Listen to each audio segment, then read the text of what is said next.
All right, we're recording. I'm going to share my screen.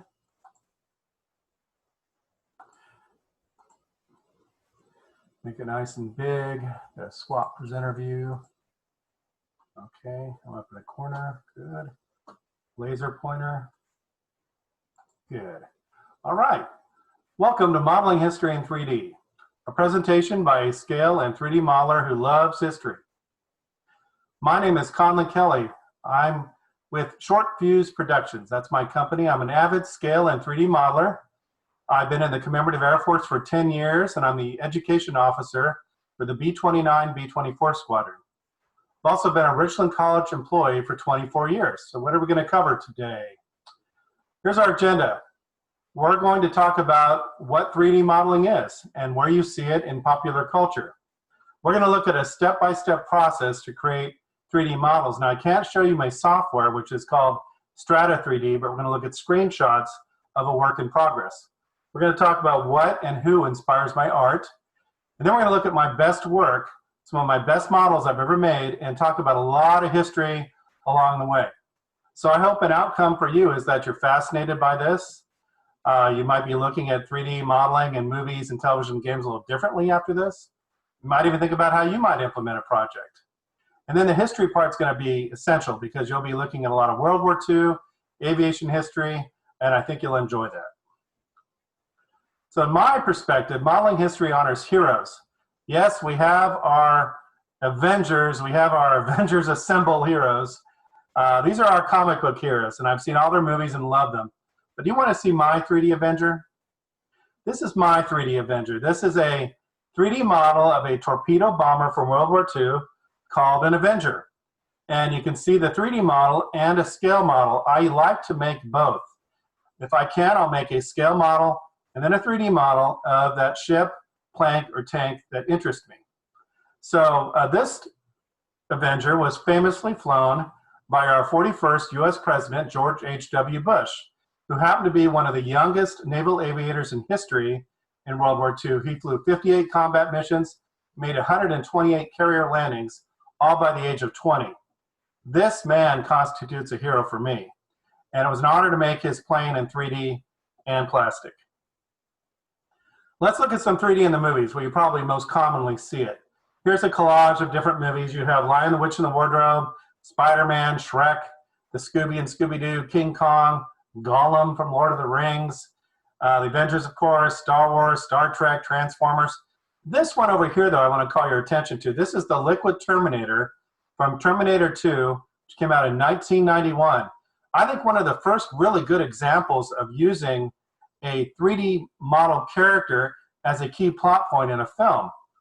Then fast forward to 2009, you have Avatar, one of the top grossing movies of all time, almost completely carried by 3D modeled characters. And there's a sequel coming out, so that'll be really neat to see how far it's advanced.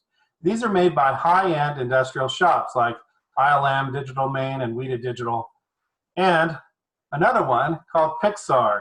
I'm sure you've seen the Pixar films. They are beloved family films. And the quality of the 3D is outstanding, beautiful, but it's the stories. They're so rich, they're so family-friendly, and so well done there. That's why you see a lot of Pixar movies winning Academy Awards. Who started all of this with Toy Story back in '95? John Lasseter. He created Pixar, and I worked in Hollywood at a film school at the time Toy Story came out. We were really urged not to try to get celebrity autographs when they were on campus, but I wanted his because I was interested in 3D modeling. So he signed a Buzz Lightyear poster on the back of his car for me.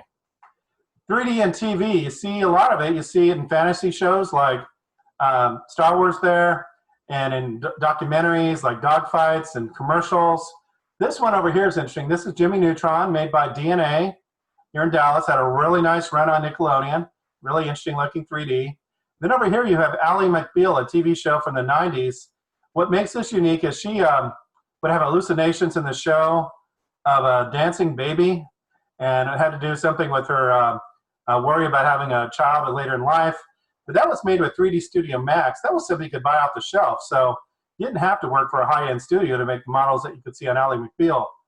And over here, just a little quick story about Rhythm and Hughes. They came and presented at the American Film Institute, and they showed the Coca-Cola polar bears, which is their popular campaign for Coca-Cola. And somebody asked them why the bears don't talk. They're cute, they grunt, but they don't talk. And that person thought, well, they might be a little less scary kids if they talked. And the Rhythm and Hues guy said, we studied polar bears in their natural habitat. Most of the time, their fur is covered by the blood of their last kill. But we don't think they're that scary, and I tend to agree. 3D and games, boy, lots of games out there. Just, of course, kids playing them on all kinds of devices. You have your combat games up here like Halo and Call of Duty, NFL, sports games, fantasy games. This is called Spawn. Minecraft over here is used in STEM programs, to my knowledge. And then you have your franchise games like Indiana Jones and Star Wars and racing games. Well, when I was playing games back in the 90s, this is what they looked like. A little more crude, still a lot of fun. Wolfenstein was a World War II game, not very accurate. A lot of World War II games are not accurate that kids play. This one concluded with finding a giant robotic Hitler. So not terribly accurate. And one of the reasons I got a nasty case of carpal tunnel syndrome back then. Let's talk about Myst. Myst was groundbreaking. It was a fantasy exploration game. You would go to this crazy, fantastic world, solve puzzles and clues, and advance yourself through the game. The renderings were just breathtakingly beautiful. It's done by two brothers, Robin and Rand Miller. I think they built it in their garage, became millionaires. It was one of the best-selling games for nearly a decade, and I've heard it inspired the TV show Lost. It was made with Strata 3D. And the film school I worked at, we had that, so I decided I would learn it. So here is my 3D sailing ship, the Constellation, spelled like me, with a K. My Myst-like ship going on my Myst-like island. So we're going to look at my background, early work, and what inspires me. So I worked at AFI, and I even made a model of the school, which we used in some promotions. But my first World War II subject was a P-38 Lightning. And, you know, it's not bad for a start. Way back in '93, I made it dogfighting, a 3D Zero. Then down here, this is different. This is done with scale models photographed and then composited with Adobe Photoshop, a very important tool for the digital media industry and a very important tool in 3D. And we're going to talk about texture mapping later. In this case, I combined two models together in this picture. So I worked in Hollywood, as I like to call it. My wife, Whitney, worked at Paramount Pictures. She worked on Star Trek: The Next Generation, which was fun. I mean, I'm not really on the show here. This was done with Photoshop. But that was a neat time of our lives, including being seat fillers at a lot of industry events. I worked at the film school, and we had an event called the Life Achievement Award. And Clint Eastwood was the honoree. I did the post-party invitation. So if you can read music, you can read this music here is from one of his films. I know he's a musician, so he might have enjoyed that. And then I also got a chance, Whitney and I, and our new baby daughter, Katie, to go to an event where Charlton Heston was donating his staff from the 10 Commandments to MGM Studios at Walt Disney World. So it was a big deal, and they wanted some kids in the photograph. So my baby daughter and I got into the picture. So there you have Katie, me, Moses, and Mickey. So I'm living in LA at the time, and I was fascinated with history, and part of that included Texas history. I didn't live there, but my wife was from Texas, so I started looking at the Alamo as a project. And I didn't have much, I don't think the internet wasn't much of a factor back then, but I had books and movies like the John Wayne movie. So I started building my own Alamo compound while I lived in LA. So in Strata, you can position your cameras to take shots of your scenes. And here are some scenes from my Alamo compound. And probably the best scene, this is the scene with the Alamo in the background, and Colonel Travis has drawn his line in the sand and dared all the Texas Patriots to cross the line and stand with him for the final battle. So I rendered this image, and I thought, I loved it. I'm going to send it to the Daughters of the Public of Texas, the caretakers of the Alamo. So I waited patiently for them to email back, and they emailed back and said, Mr. Kelly, we loved your image. It was very unique. The Alamo didn't have a roof on it in 1836, so I got that fact wrong. I also fancied myself a game artist, and I developed a game idea called Planetoids. This is one of the worlds called the Fin world. So I worked on the 3D. I just didn't have the programming skills to make it happen. I did some game design, couldn't really rope in any help, so I'm bummed I didn't get this off the ground. But we moved out to Texas with our baby daughter, and I started interviewing at companies, a few game companies, and they had almost an audition. I built this 3D model for them to look at. And when I interviewed, said they had showers and beds there. People were there all day and all night. Didn't get the job, but maybe that's for the best. I like to go home and be with my family. And I did get a job at a marvelous place, Richland College, where I work today. So I lobbied and became a 3D teacher at Richland, and they had a different software package called TrueSpace. So here's an ad for the class. And one of the projects I had was to build a 3D model kit. And I made scale models, so that was the inspiration. So we made the Red Baron's triplane. And I told them, you're not an engineer. You're not making something that'll actually fly. You're making something for a game. Let's have some fun. So we put it together and spun the propeller. But who was the Red Baron's greatest adversary? Let's have some fun. Snoopy. So I used TrueSpace to make myself a Snoopy. So let's look at Strata. Let's use a very famous plane from history, the Spirit of St. Louis, flown by Charles Lindbergh, the first man to cross the Atlantic solo. So here's the Spirit of St. Louis in wireframe and different shots. You can look at views of your model, top, right, left, isometric. Here's some modeling tools at the top to create models, and then here you manipulate the models with this toolbar. Take your picture of it. And then you have the lighting palette and the texture palette. And we're going to be talking about textures quite a bit. So I'm going to render this model using a command called ray trace, which is a higher end command in Strata. And I have my camera here, and that's the angle we're going to see.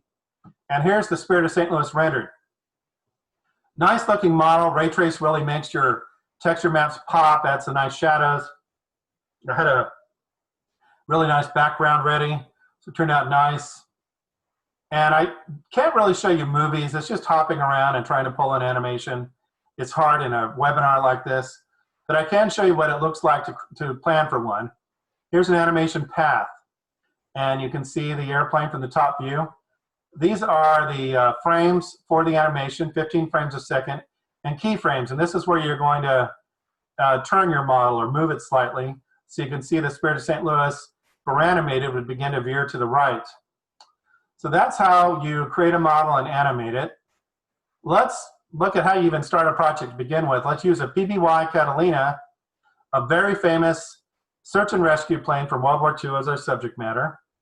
So as I said, I like to make the model if I can. So I've made a scale model of a PBY, which was a great reference to make a 3D model. And then I have books. I have a really nice library here now. This book is, for example, called the Walk Around book. It has photographs taken of PBYs in wartime and in museums, inside, outside, close-ups, all parts of the plane. So it's a great reference point for scale and 3D modelers. And you can get books like this from Squadron Signal right here in Dallas. And I've picked up a lot of books and models from this great place. So I've made my model and I put it in a scene. So I want to pick a scene with historical context. Here's the Battle of Midway. PBY spotted the Japanese carrier fleet heading toward Midway, and it alerted the Americans were able to attack first and turn the tide in the Pacific. This one was flown by Lieutenant Howard Addy, who at the time when I built this, really about 20 years ago, was on a chat room, and he talked about the Battle of Midway and about the movie made in 1976. So that was really interesting back then. Let's talk about building the model, and we'll use a World War II destroyer as our subject matter, the USS Fletcher. Scale modeling and 3D modeling really truly do relate. You can use the instructions for your scale model in many of the same ways to build your 3D model and plan it. You can see how the parts come together, and they kind of do the same in the 3D model when you work it. You can also see some images of the ship, profiles, and what texture maps might look like in the artwork. Let's look at a 5-inch gun, very common on a destroyer like this. You can see the wireframe of the gun. Here's a blow-up of that wireframe. and a new palette down here to draw your attention to. This is called the shape palette, and you build your shapes within this palette and then assemble them on the final model. But to build models, you can start with a 2D image. In this case, making the side of the gun, and then I'm using a command called extrude to make a solid 3D model, and even curved the edges a little bit when it extruded it. And you can see how that worked. And another command like lathe. These almost sounds like commands or tools in a machine shop. This one allows you to circumvent, make a 360 wrap of your model. In this case, I've made a 2D image into the hollow barrel of a gun. So here is the blown up model in wireframe again, and with very basic texture maps on it, light and dark grays for the Navy ship. And here's the ship, and here are different sub-assemblies on the ship, including that 5-inch gun. Now the neat thing about 3D modeling is a ship like this would have 5-inch guns. Once you make one, you just clone it. It's a really nice shortcut for modeling. And I've done that with 5 guns, 2 smokestacks, 2 depth charge racks and lifeboats, and so on. Here's a rendered shot of the ship with some effects, like smoke in the wake of the ship in Photoshop. Really nice. I have a 3D Zero lurking nearby, and so the Fletchers looks really good here. And just to let you know something interesting that just recently happened, because of the pandemic, Tom Hanks' new movie Greyhound went straight to TV by Apple TV, and I enjoyed the movie. It came out in July, and I made a scale model of his ship. They used the USS Kidd, which is a Fletcher-class destroyer in Baton Rouge, for the film itself, but also a lot of 3D modeling, of course, including the ocean and the atmosphere and everything. Fantastic movie. I really highly encourage it. Great chance to see a Fletcher-class destroyer in action, which we're going to see here via my 3D model. Here's the Fletcher at the Doolittle raid, April 18th, 1942.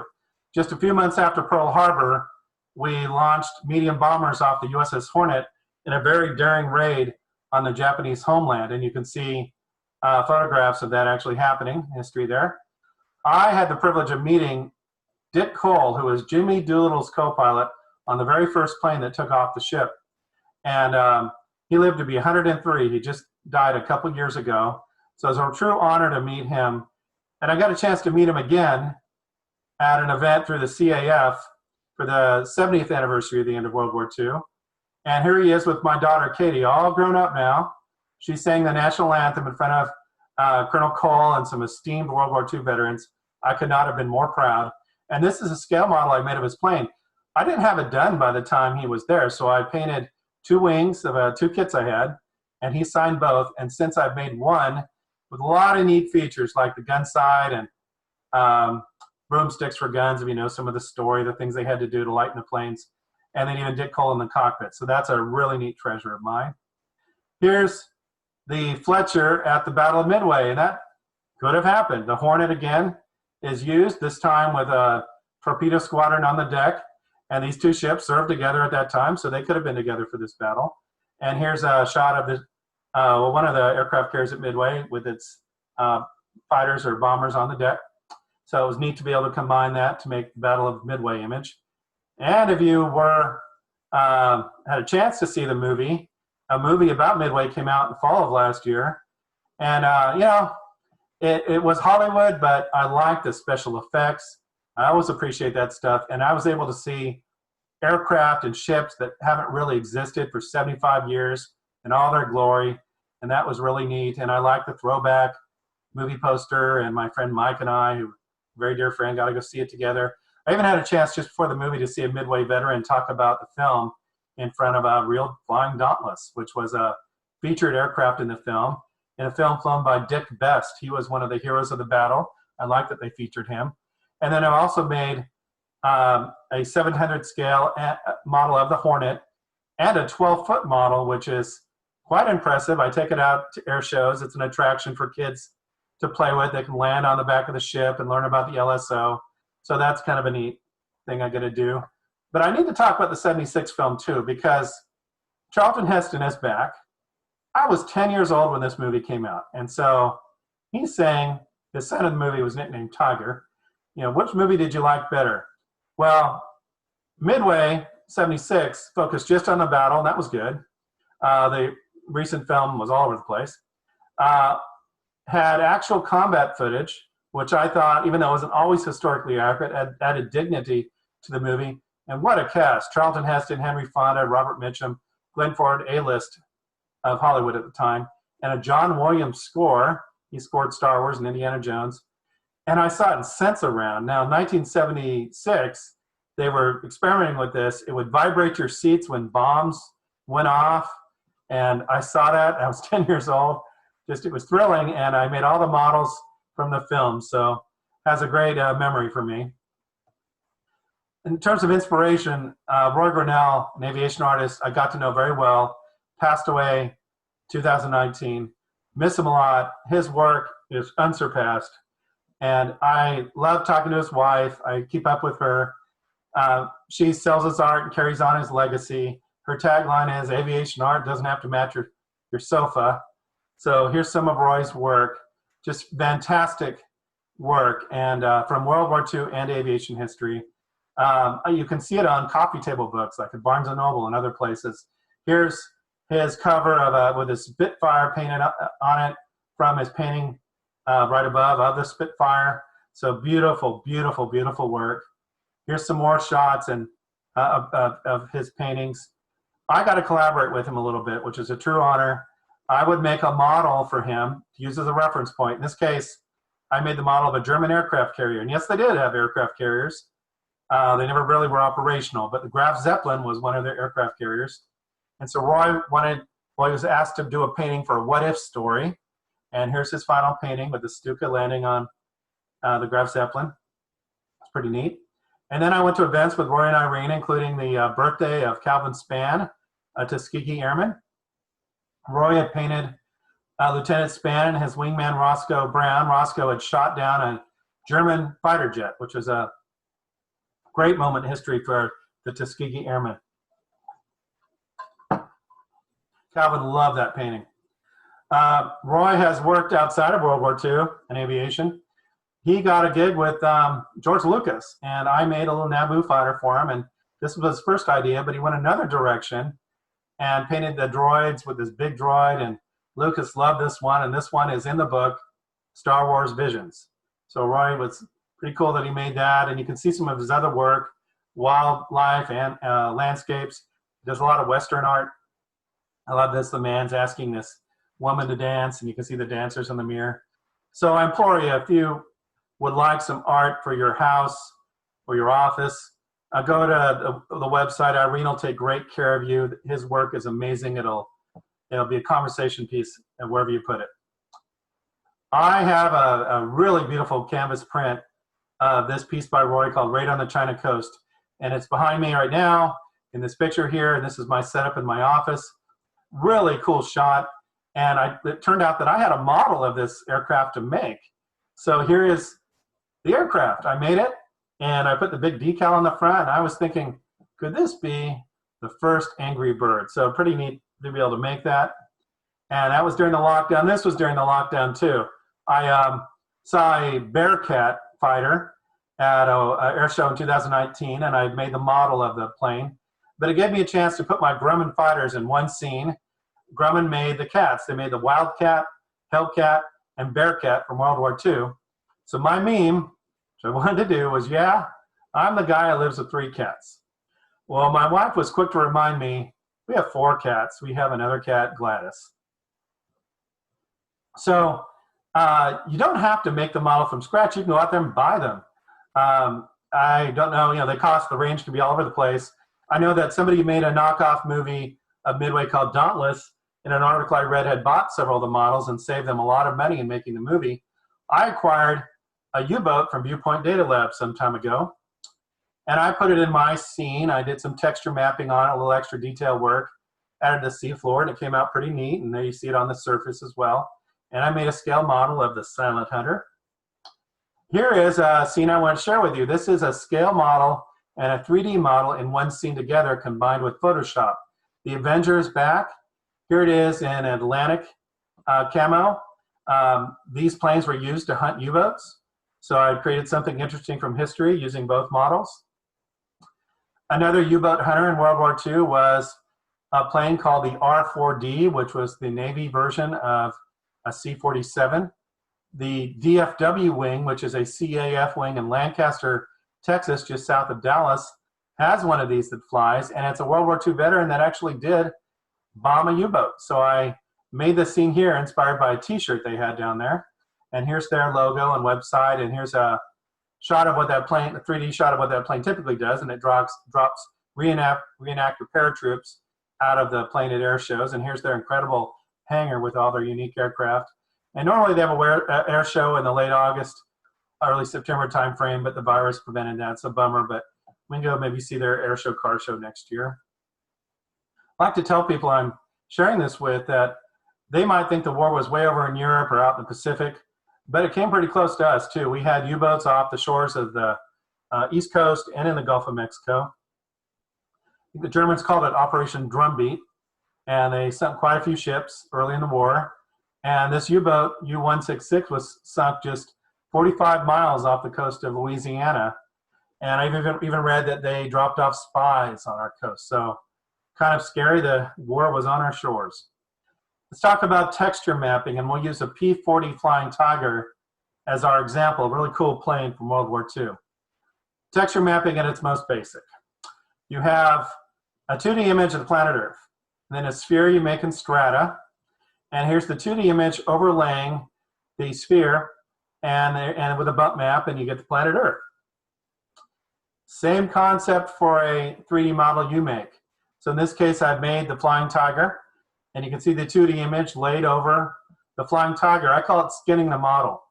It really brings life to that model.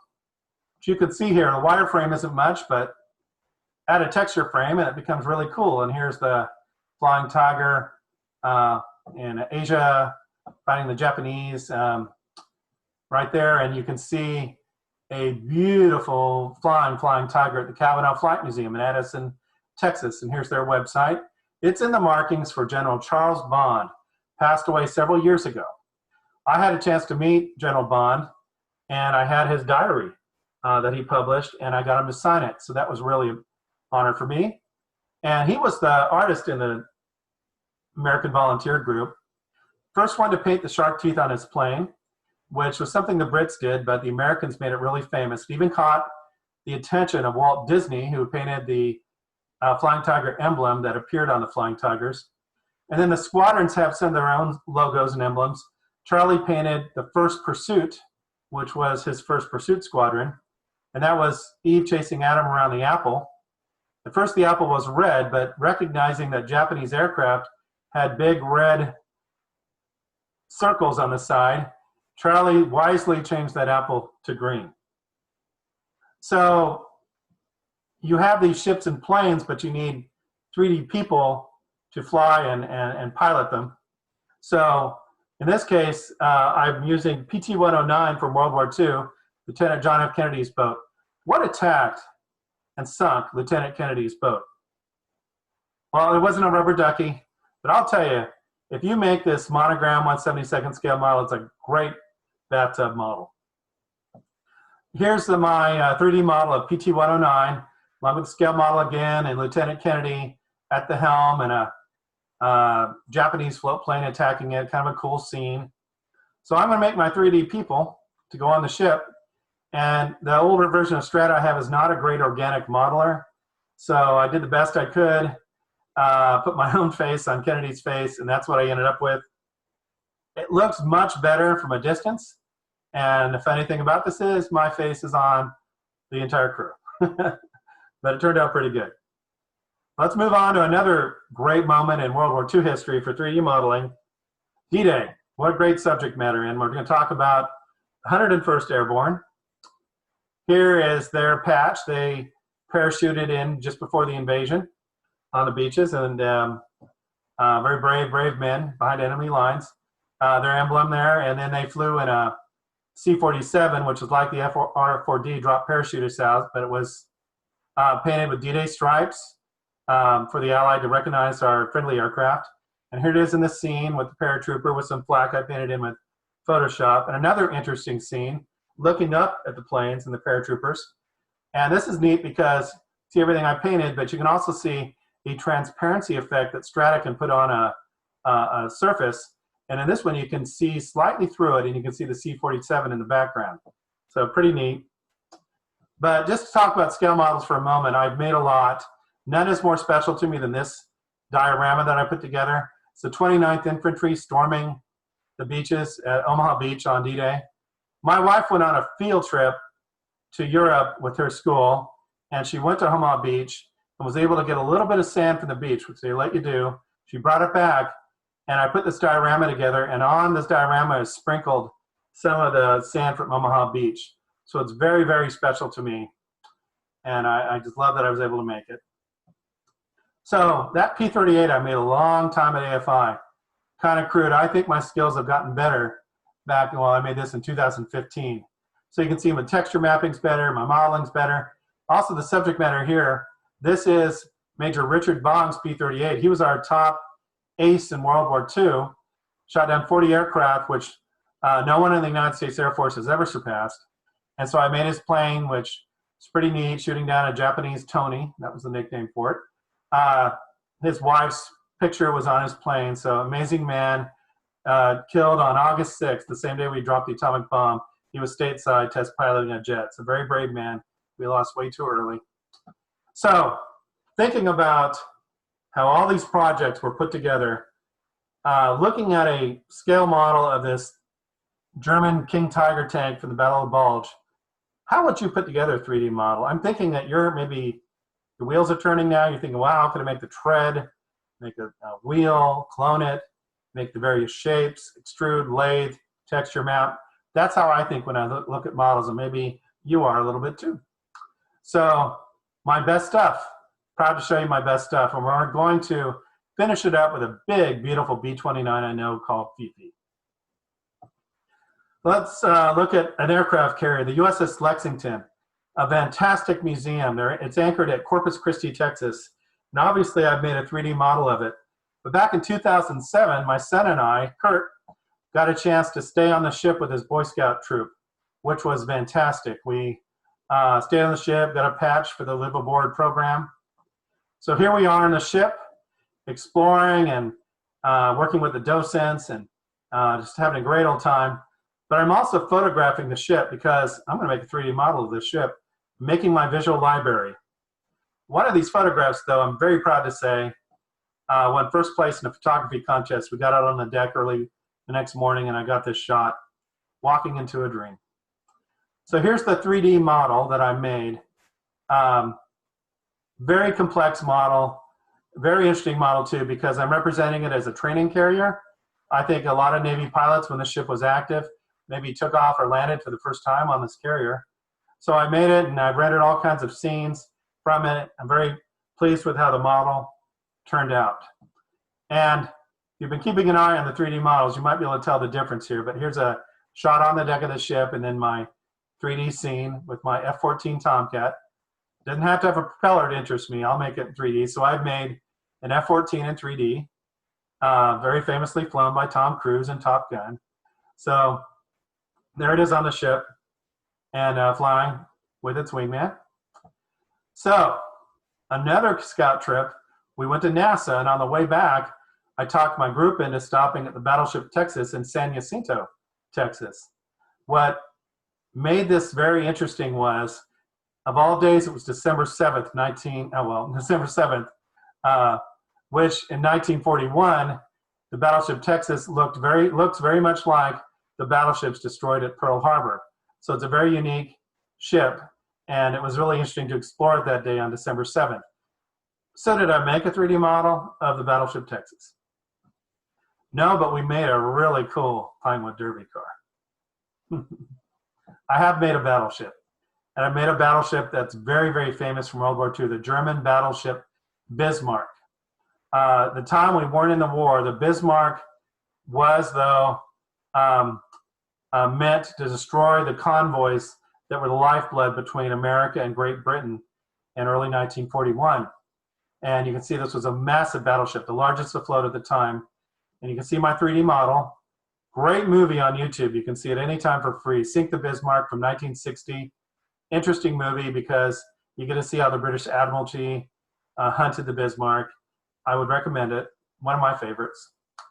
Here's my big Bismarck scale model, but this time too big for the bathtub. Has to go in the pool. Here is the Bismarck in its most famous combat action from World War II, the Battle of Denmark Strait, where it dueled with the beloved battle cruiser, the British Hood, the HMS Hood. And the Hood and the Bismarck started exchanging fire from miles away.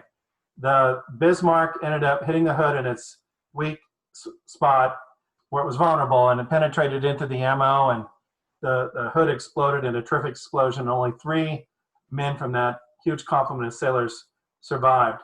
So that really destroyed the British people. They were, the morale was terrible, and sink the Bismarck was the cry.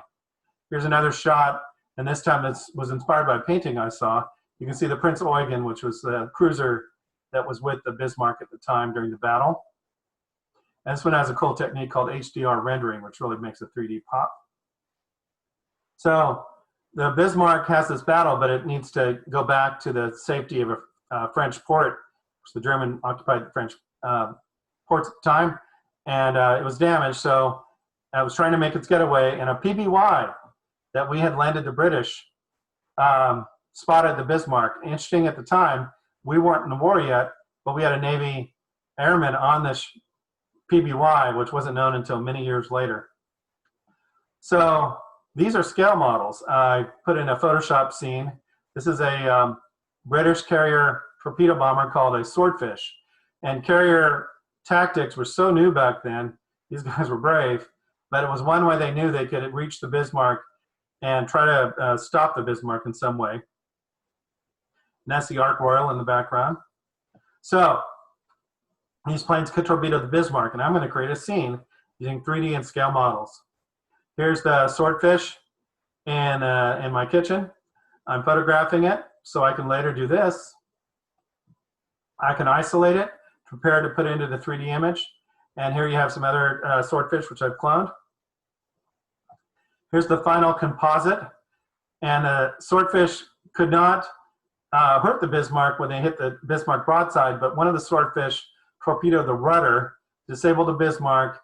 The Bismarck could not maneuver and was destroyed by the British fleet. I think of this as one of the greatest David and Goliath stories because the Bismarck was 50,000 tons. Swordfish was 7,700 pounds and mostly made of fabric. So an amazing story from World War II. The Bismarck did have a sister ship called the Tirpitz, which was destroyed by a bomb where it was hiding in a fjord in Norway. But because I'd made this really complex model, all I really had to do next was texture map it a little differently to make the Tirpitz. So that was pretty neat. Let's go back up in the air. I have 2 of my favorite planes and 3D models here, a American Corsair and a German Stuka. Call them the bent wing birds because their wings were bent to accommodate their purpose, whether it be dive bombing, or in the case of the Corsair, the propeller was oversized, so by bending the wings, you technically lengthened the landing gear, and the propeller could clear the ground. I love the Corsair. In fact, it's one of my early models in 3D. So I've got a Corsair here after it shot down a Japanese Zero in a cool shot I rendered. That same shot now is bumped into the Korean War, where some more advanced models of the Corsair fought. They had 4 blades on the propeller instead of 3. And that's always told, make them pie shapes, and they'll look pretty good in 3D, which I think they do, especially animated. Here's a scale model of that Corsair that I built, and then one I've seen under restoration at Vought Aircraft, which is pretty neat. So the Corsair is most commonly associated with Pappy Boynton, a very colorful figure from World War II. But you also had another one on the enemy side, Saburo Sakai, also a very colorful figure from World War II. Sakai survived the war and was on the airshow circuit for quite a bit till his death. And both he and Boynton, just 1 year apart, wrote biographies about their wartime experience. So here are scale models of their figures and their planes I've made on top of their biographies. And then I'm back in the 70s again, 10-year-old. I'm watching a show once a week where flying Corsairs and Zeros would dogfight on TV called Baa Baa Black Sheep. Amazing show starring Robert Conrad. And at the time that show was hot, Pappy Boyington was living in Fresno. I lived in Madera, just north of Fresno. And he would come out to our annual air show, and there was Pappy Boyington. So amazing memories from my childhood. Here's Pappy Boyington.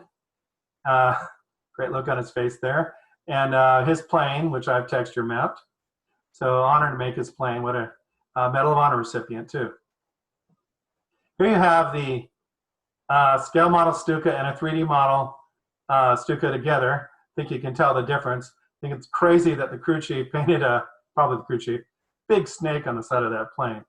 So here's another way scale and 3D modeling connect for me, and that is you can scan the decals and use those in Photoshop to make texture maps for your scale models. The rule of thumb, scan your decals before you make your scale model because it can't go on the scanner if it's already built.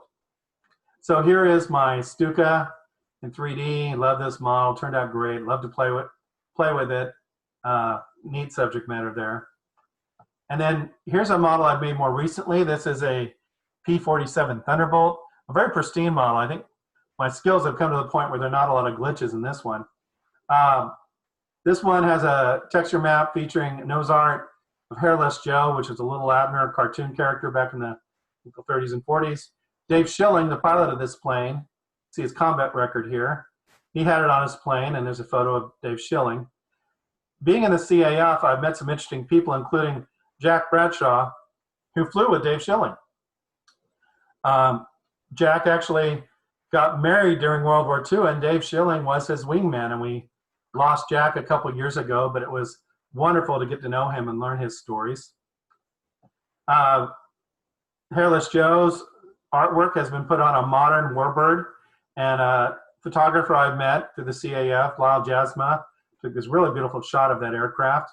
And I love it when they take subject matter like that and put it on modern warbirds. So back to 3D though for a moment.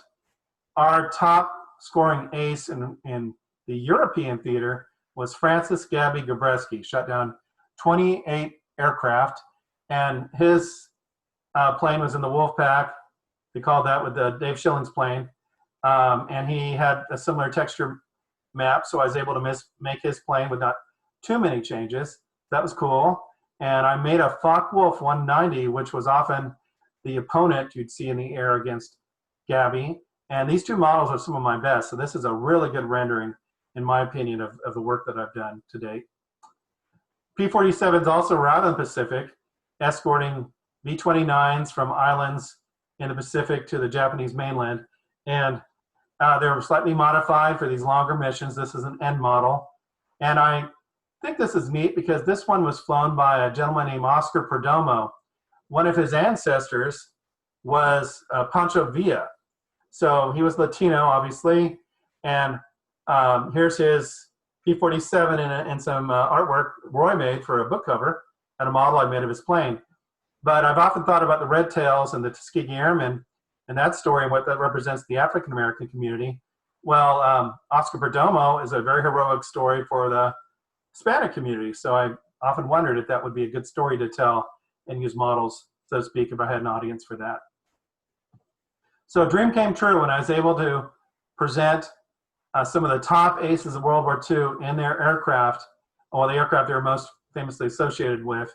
You have Bong's P-38, Gabby's P-47, Pappy's Corsair. Then you have George Preddy and his P-51 Mustang, which we're going to talk about in a minute. Very neat. I could get them all in the same shot together. We're going to come down to ground level for a second.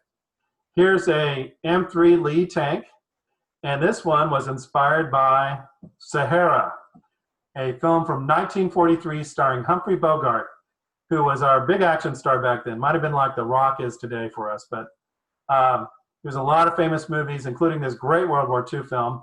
So he was a tank commander, Sergeant Joe Gunn. His tank was called Lulu Bell, fighting early in the war in North Africa. I had 2 model kits of this tank to build. So I said to my wife, Whitney, let's bond. Let's do a project. You build your tank, I build my tank. Let's see what comes up and what happens. So this is her tank. She obviously didn't follow the paint directions in the instructions. She did her own thing, and I love her tank. We call it Beverly Hills tank. Your creativity is wonderful. I have this in my office at work. This is more like Lula Bell should have looked like. And you can see my little model of Joe Gunn, a Bogey's character there with his tank, including over here, I made a model of the German commander in North Africa at the time, General Rommel, the Desert Fox. So really neat to build those models. Now I go around and I build a 3D version. So this 3D version of an M3 Lee tank is very complex. You can see in the wireframe all the different pieces that went into it, the wheels, rivets, hatches, headlamps, guns, everything else. So I'm really, really pleased with how this model turned out. You can see the fully rendered version. Here's the M3 Lee tank, Lula Bell, on the battlefield. It's really, really good. Love the way that texture mapping turned out. Ruh-roh.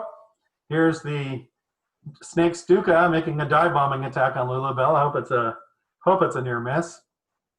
And then, although I focus a lot on World War II in this presentation, there of course were heroes in Desert Storm, many, many heroes, and there were heroes driving this new modern U.S. tank, the Abrams tank. So I've modeled the tank in 3D and plastic, and I've modeled the gunship helicopters called the Apaches that fought in Desert Storm. So really great subject matter. Love the way the model turned out, and great to honor the heroes of Desert Storm and our more recent conflicts. So here you have a German jet fighter. This was a very technically advanced airplane that the Germans built in World War II. I joke with the scale modelers, no paint or glue to dry. I built this over a weekend. Here you have some shots, different angles of this jet. And I've been to the Tyler Flight Museum where they have an underwing panel of this jet, which was pretty neat. I've made Heinz Barr. He was a German pilot that was an ace in a German jet fighter. But this jet didn't have as much impact on World War II because the German leadership, Hitler, wanted to bomb Great Britain and not be an attacker attacking our bombers, attacking German targets, and then again the homeland. So once it did get up in the air and start attacking our bombers, it was very fast, hard to shoot down, but didn't make much of a difference in the war, thank goodness. And here's what one of those scenes might have looked like in 3D. Speaking of bombers, here is Diamond Lil. Get a chance to talk about two of my favorite bombers. Diamond Lil first. Diamond Lil is a B-24A Liberator. My squadron maintains this aircraft. Of the 18,000 Liberators built in World War II, the most of any Allied aircraft, this was the 25th one off the assembly line in San Diego. Most of these aircraft were built in Willow Run by Rosie the Riveter and Henry Ford, but this one was built in San Diego. At the time, we weren't in the war yet, so it was intended to go to Great Britain to be a recon or supply plane, part of the Lend-Lease Act, but it had an accident on the way and stayed stateside and became a test variant for other Liberators, which probably is why we still have her flying today. I can go and take pictures of this plane all day long when it's here in town at Meacham. So I've taken pictures of it for my 3D model. Lil has a excuse me, it's called a neutrality flag on one side, and these were put on American aircraft to dissuade the enemy from shooting at us because we were neutral. So I'm taking pictures of the plane and getting the 3D model together. Here is the 3D model, some of my first renderings of my 3D Diamond Lil, and a shot of the plane flying. I might be the first one to build a B-24A Liberator because you don't have scale model kits of it. It was a very rare aircraft, not built in large quantities, so that's kind of a cool distinction, perhaps. Here she is with the 3D B-29 that I'll talk about soon. So I'm in this squadron, and I've flown on the real version of this plane many times, truly honored, and I'm in this picture right there. And there's the patch we wear on our flight suits. So I built a B-24. Now I can start building B-24s from other moments in World War II history, including probably the most famous mission of the B-24, the Ploesti raid. This mission was August 1st, 1943. It was designed to take these aircraft, about 160 of them, from Libya to Romania to bomb oil refineries because the Germans were using this Romanian oil to fuel their war machine. So it was an important mission. But the first mission was decided that they would fly in at very low altitude hopefully to catch the enemy by surprise. And what happened was they underestimated the enemy. They were discovered on the way en route. So they met a very determined enemy, and well-trained enemy, actually. The Germans had trained the Romanian gunners, and there were Germans there. So these brave crews just flew right into hell to drop their bombs. And over a third of the aircraft were lost in the mission. Many aircrew killed. After the mission, there were all kinds of citations for bravery.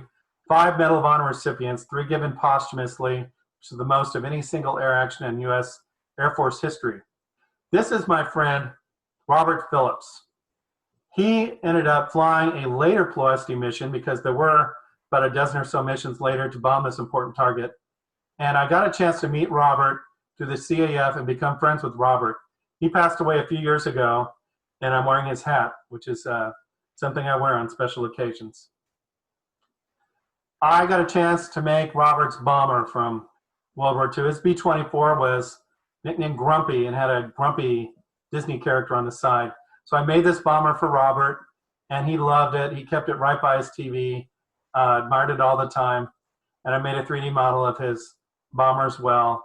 I miss Robert. We had some great moments to get times to talk together. He told me a lot about his life. Plus, he was a firefighter for 41 years in the Dallas Fire Department, a true hero. And here he is in World War II. Another B-24 that was made famous in popular culture is this one that Louis Zamperini was on, made famous in the book by Lord Hillenbrand, Unbroken, which a lot of kids have been reading in school. And then the movie came out, directed by Angelina Jolie. So I went ahead and endeavored to make Superman, which was one of the B-24s he was on early in the movie in the Pacific, fighting a Japanese Zero here. Then I've made another G model of a B-24, this time for Alex Mina, a filmmaker here in Dallas. He's making a documentary about his father, Nemesio. Nemesio Mina was a radio operator on the B-24 Irishman Shanty. And we include Nemesio's and his crew's story on a 15-foot banner that hangs on our B-24 when it's static on display. It has his dad's story and a photo of his dad's crew.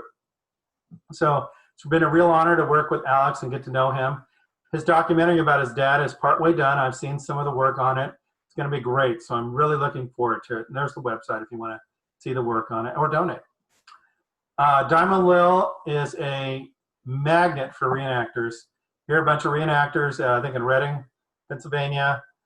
Since she's such a time capsule, they look great photographed with Diamond Lil. So many more pictures like that. I wish I could show you more. Let's talk about P-51s, my last fighter to cover here. The Cadillac of the Sky, great subject matter. So here's one called Short Fuse. This was flown by a Major Turner in World War II. Originally, it was called Short Fuse Sally. Sally was on the nose art, and Sally was his girlfriend. I guess they broke up, and he dropped the Sally. So I was able to get decals for Short Fuse, which is the name of my website. So I was able to make the plane in scale in 3D. Turned out really neat. Dramatic shot there. I mentioned Preddy. Preddy was our top Mustang ace. He might have been our top Mustang ace of the entire war, but unfortunately on Christmas Day 1944, on a mission, he was flying at ground level, chasing an enemy aircraft, and he got hit by ground fire. Unfortunately, it was friendly ground fire, and shot down and killed. So tragically, we lost him. But his plane was a beautiful aircraft, bright blue nose, and his crew chief was a barber. So you had red and white motifs on the plane, looks like the barber's pole there on his antenna, and one was on the side of the nose of the plane too. So beautiful aircraft. I mentioned the red tails earlier, and we looked at Calvin Spann. His wingman was Roscoe Brown. So I made a 3D model of Roscoe Brown's P-51 called Bunny, shooting down that German fighter jet. I've also made scale models of the red tails. So wonderful subject matter, the Tuskegee Airmen. Great story from World War II. And there's Roscoe Brown with Bunny in World War II. Please study up on it. Great story. Then you got modern P-51s. There are quite a few still flying, including the Cavanaugh Flight Museum, which has one called the Brat 3, which is a World War II veteran. Sometimes Brad has gone out with with Fifi, which is pretty neat. See them together. I commemorated that with some models that used to hang in our briefing room in Addison, and put them together. If you get a chance to come out here and see Brat, beautiful P-51. And this P-51's important to note because the CAF, their entire mission in the 50s was to restore and make flyable aircraft from World War II. And the very first one they acquired was a P-51 in October 1957 for $2,500. Wow. And this P-51, nicknamed Red Nose, is still operational today. The Dixie Wing flies it out of Georgia. And I got a chance to see Red Nose and Fifi together when I was with Fifi on a trip in Memphis. So that was pretty neat.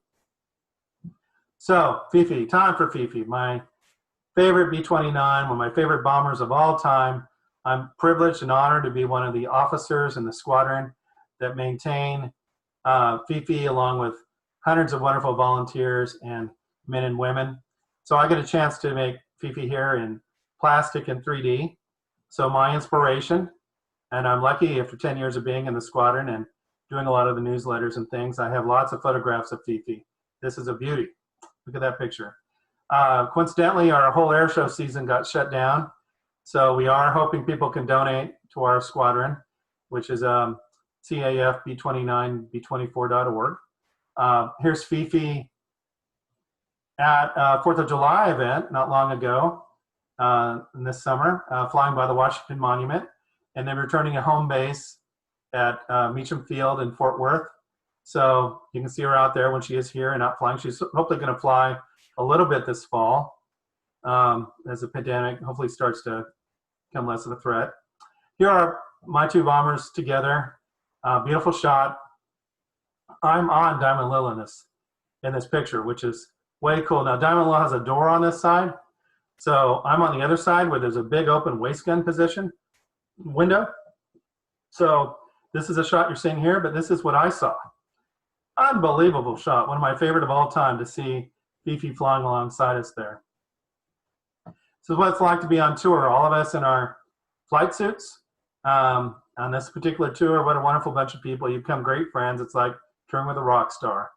And then here I am in the nose of Fifi, which is the bucket list shot.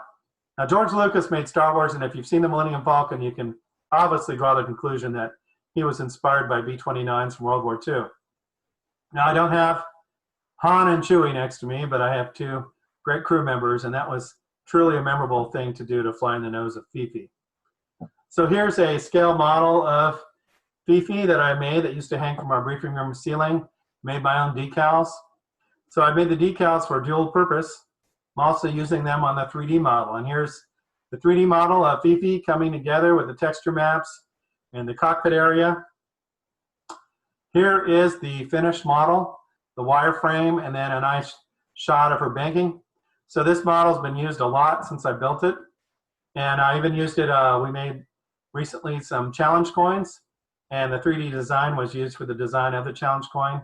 So it's been great to have it. It's so fun to play with. It's so fun to be in the squadron and have this 3D model of Fifi. But obviously there have been other famous B-29s. Now, Fifi's the most famous, but probably a second runner-up would be Enola Gay, which dropped the atomic bomb on Hiroshima, August 6, 1945. It can be seen at the Air and Space Museum. So I made Enola Gay in 3D, just removed the guns and put some scientific equipment on there. Made a little boy, the atomic bomb in 3D, which was weird. And here's Fifi actually doubling as Enola Gay in a movie. And now we have another B-29 that's flying out there called Doc.